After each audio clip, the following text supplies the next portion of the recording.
Meski timnas mendapat suntikan 3 tenaga baru, tapi tidak menjamin semuanya bisa diturunkan langsung untuk memperkuat skuad Garuda saat melawan Australia nanti. Menurut pengamat sepak bola Roni Pangemanan, hanya satu pemain yang berpeluang langsung mengisi skuad utama timnas. Roni Pangemanan melihat Joey Palapesi berpeluang besar akan dimasukkan oleh Patrick Kluivert di starting line-up untuk memperkuat lini tengah. Lantaran sejauh ini, saudara, skuad Garuda hanya memiliki opsi Ivar Jenner, Ricky Kambuaya, Tom Haye, dan Nathan John untuk barisan gelandang. Saya pikir dari tiga ini satu yang punya peluang besar untuk main di starting line up.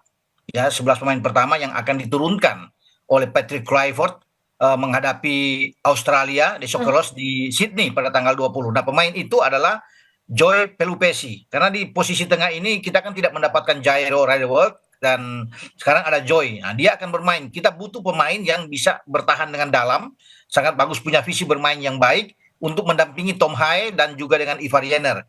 Jika bermain dengan 4-3-3 yang menjadi pakem atau kesukaan bagi Patrick Kluivert dengan sepak bola attacking football yang lebih menyerang, tentunya lebih terbuka. Nah, Joey yang punya harapan. Meski amunisi bertambah, namun Indonesia patut waspada. Sejumlah pemain dikabarkan absen memperkuat timnas saat laga melawan Australia dan Bahrain. Salah satunya bek timnas Kevin Dix. Kevin Dix terancam absen karena cedera saat memperkuat FC Copenhagen melawan Chelsea Kamis malam. Semoga cedera yang dialami Kevin Dix tidak serius dan dapat segera pulih untuk bergabung bersama skuad Garuda. Selain Dix, Elkan Bagot juga dikabarkan menolak bergabung dengan timnas karena ingin fokus dengan klubnya.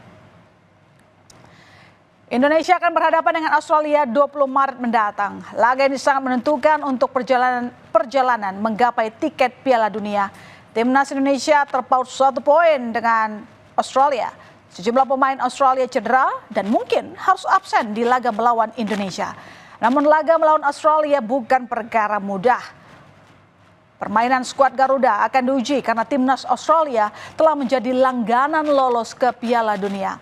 Dalam pertemuan pertama, skuad Garuda bermain imbang tanpa gol saat menjamu The Socceroos dalam laga kualifikasi Piala Dunia Zona Asia di Stadion Gelora Bung Karno, Jakarta.